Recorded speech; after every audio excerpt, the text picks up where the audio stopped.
ಕರ್ಕಾಟಕ ರಾಶಿ ಬಗ್ಗೆ ನೀವು ಹೇಳ್ತಾ ಇದ್ರಿ. ಗುರು ಪ್ರವೇಶ ಆಗ್ತಾ ಇರೋದ್ರ ಬಗ್ಗೆ. ಅಂದರೆ ಈಗ ಎಲ್ಲ ರಾಶಿಗಳಿಗಿಂತ ಕರ್ಕಾಟಕ ರಾಶಿಯವರು ತೀರಾ ಅದೃಷ್ಟವಂತರು ಅಂತ ನೀವು ಹೇಳ್ತಾ ಇದ್ದಿದ್ರಿಂದ ಹೇಗಿರಬಹುದು ಈ ವರ್ಷ ಅವರಿಗೆ? ಕರ್ಕಾಟಕ ರಾಶಿಯವರು ಅದೃಷ್ಟವಂತರು ಅನ್ನೋದಂತಲ್ಲ, ಕರ್ಕಾಟಕ ರಾಶಿಯಲ್ಲಿ ಗುರು ಚೆನ್ನಾಗಿರ್ತಾನೆ. ಆ ಗುರು ಏನ್ ಮಾಡ್ತಾನೆ ಅನ್ನೋದನ್ನ ಯೋಚನೆ ಮಾಡ್ಬೇಕು. ಈಗ ಒಳ್ಳೆ ರೀತಿಯಾದ ಕಾರ್ಯಕ್ರಮಕ್ಕೆ ಒಂದು ಒಳ್ಳೆ ಸೆಟ್ ಹಾಕಿದ್ದೀರಾ, ಆದ್ರೆ ನಾವ್ ಏನ್ ಕಾರ್ಯಕ್ರಮ ಕೊಡ್ತೀವಿ ಅನ್ನೋದಲ್ವಾ ಮುಖ್ಯ. ಕಂಟೆಂಟ್ ತುಂಬಾ ಮುಖ್ಯ. ಸೊ ಹಾಗಾಗಿ ಜನ್ಮಕ್ಕೆ ಗುರು ಬಂದಾಗ ದುಃಖಗಳು ಸಹಜವಾಗಿ ಬಾಧೆ ಕೊಡುತ್ತೆ.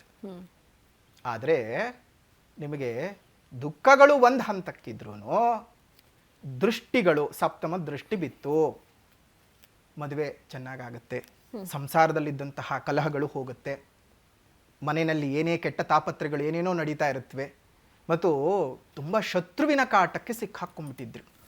ಹಿತಶತ್ರುಗಳ ಕಾಟಕ್ಕೆ ಸಿಕ್ಕಾಕೊಂಡವ್ರು ಬದುಕಿದ್ದೇ ಕಷ್ಟ ಪಾಪ. ಯಾಕಂದ್ರೆ ನೋಡಿ, ಮುಂದೆ ತುಂಬ ಚೆನ್ನಾಗಿ ನಗ್ನಗ್ತಾನೆ ಇರ್ತಾರೆ, ಒಂದೇ ತಟ್ಟೆಲಿ ಕೂತು ಊಟ ಮಾಡ್ತಿರ್ತಾರೆ, ಆದರೆ ಹಿಂದೆಯಿಂದಾನೇ ಹೋಗಿ ಮೋಸ ಮಾಡಿಟ್ಟಿರ್ತಾರೆ. ಹಿಂದೆಯಿಂದ ಮೋಸ ಮಾಡಲಿ ಪರವಾಗಿಲ್ಲ, ಮುಂದೆನೇ ನಿಂತ್ಕೊಂಡು ಎದೆಗೆ ಚೂರಿ ಇರ್ದಿರ್ತಾರೆ, ನಮಗೆ ಗೊತ್ತೇ ಆಗಲ್ಲ. ಅಂಥವ್ರನ್ನೇ ಸುತ್ತ ಇಟ್ಕೊಂಡು ನಾವು ಬದುಕ್ತಾ ಇರ್ತೀವಿ. ಏನು ಮಾಡೋದು? ಅಂತಹ ಶತ್ರು ಕಾಟದಿಂದ ದೂರ ಆಗ್ತೀರಿ. ನಿಮಗೇನೇನು ತೊಂದರೆ ತಾಪತ್ರೆಗಳು ಕೊಡ್ತಿದ್ರಲ್ಲ ಅವರೆಲ್ಲರೂ ಸಹ ದಮನವಾಗ್ತಾರೆ. ಮತ್ತು ಧಾರ್ಮಿಕ ಕ್ಷೇತ್ರದಲ್ಲಿ ಯಾರ್ಯಾರು ಗುರುತಿಸ್ಕೊಂಡಿರ್ತಾರಲ್ಲ ಅವರೆಲ್ಲರಿಗೂ ಸಹ ಒಳ್ಳೆಯದಾಗುತ್ತೆ. ನಿಮ್ಮ ಮಕ್ಕಳ ಜೀವನದ ಅಭಿವೃದ್ಧಿ ತುಂಬಾ ಚೆನ್ನಾಗಾಗುವಂತಹದ್ದು.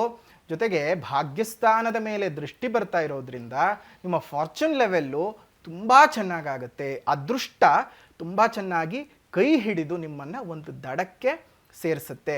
ನಿಮಗೂ ಬೇಕಾಗಿರೋದೇನಪ್ಪ ಅಂತ ಹೇಳಿದ್ರೆ ತಾಳ್ಮೆ ತಾಳ್ಮೆ ತಾಳ್ಮೆ. ಯಾಕಂದರೆ ಭಾಗ್ಯಸ್ಥಾನದಲ್ಲಿ ನಿಮಗೆ ಶನಿಯ ಸಂಚಾರ ಇರೋದ್ರಿಂದ ಸ್ವಲ್ಪ ಕೆಲಸ ಕಾರ್ಯಗಳು ನಿಧಾನ. ಅವನು ಎಷ್ಟೇ ಆಗಲಿ ನಿಧಾನವಾಗಿ ಸಂಚಾರ ಮಾಡುವಂಥವನು ಒಳ್ಳೆಯದನ್ನು ಕೊಟ್ಟರು ನಿಧಾನಕ್ಕೆ ಕೊಡ್ತಾನೆ, ಕೆಟ್ಟದ್ದನ್ನು ಕೊಟ್ಟರು ನಿಧಾನಕ್ಕೆ ಕೊಡ್ತಾನೆ. ಒಂಥರ ಸ್ಲೋ ಪಾಯ್ಸನ್ ಇದ್ದ ಹಾಗೆ, ಅದೇ ರೀತಿಯಾಗಿ ಸ್ಲೋ ಮೆಡಿಸಿನ್ ಇದ್ದ ಹಾಗೂ ಹೌದು. ಒಳ್ಳೆಯದನ್ನು ನಿಧಾನವಾಗಿ ಕೊಡ್ತಾ ಕೆಡುಕನ್ನು ಸಹ ನಿಧಾನವಾಗಿ ಕೊಡ್ತಕ್ಕಂಥವನು ಶನಿಗ್ರಹನು. ಆದರೆ ನಿಮಗೆ ಒಳ್ಳೆಯದು ಆಗುವಂತಹ ಎಲ್ಲ ಲಕ್ಷಣಗಳು, ಯಾಕಂದರೆ ಶನಿ ಮೇಲೆ ಗುರುವಿನ ದೃಷ್ಟಿ, ಉಚ್ಚ ಗುರುವಿನ ದೃಷ್ಟಿ ಬಿತ್ತು ಅಂದರೆ ಅವನಲ್ಲೇ ಸೈಲೆಂಟಾಗಿ ಹೋಗ್ತಾನೆ. ಒಳ್ಳೆಯದಾಗುತ್ತೆ. ನೀವು ಸಹ ಯಾವುದೇ ರೀತಿಯಾಗಿ ಯೋಚನೆ ಮಾಡ್ದೇನೆ ನೀವು ಮಾಡ್ಕೊಳ್ಬೇಕಾಗಿರುವಂತಹದ್ದು ಚಂದ್ರನ ಬೀಜಾಕ್ಷರಿ ಮಂತ್ರಗಳು. ಓಂ ಶ್ರಾಂ ಶ್ರೀಂ ಶ್ರೌಂ ಸಹ ಶಶಿಯೇ ನಮಃ ಅಥವಾ ಚಂದ್ರಾಯ ನಮಃ. ಇದನ್ನು 108 ಬಾರಿ ಉತ್ತರಕ್ಕೆ ಅಭಿಮುಖವಾಗಿ ಕುಳಿತು ಸಂಧ್ಯಾಕಾಲದಲ್ಲಿ ಪಠಣ ಮಾಡಬೇಕು. ಸಂಧ್ಯಾಕಾಲದಲ್ಲಿ ಪಠಣ ಮಾಡೋದ್ರಿಂದ ತುಂಬ ಚೆನ್ನಾಗಿ ಅನುಕೂಲತೆಗಳು ಉಂಟಾಗುತ್ತೆ.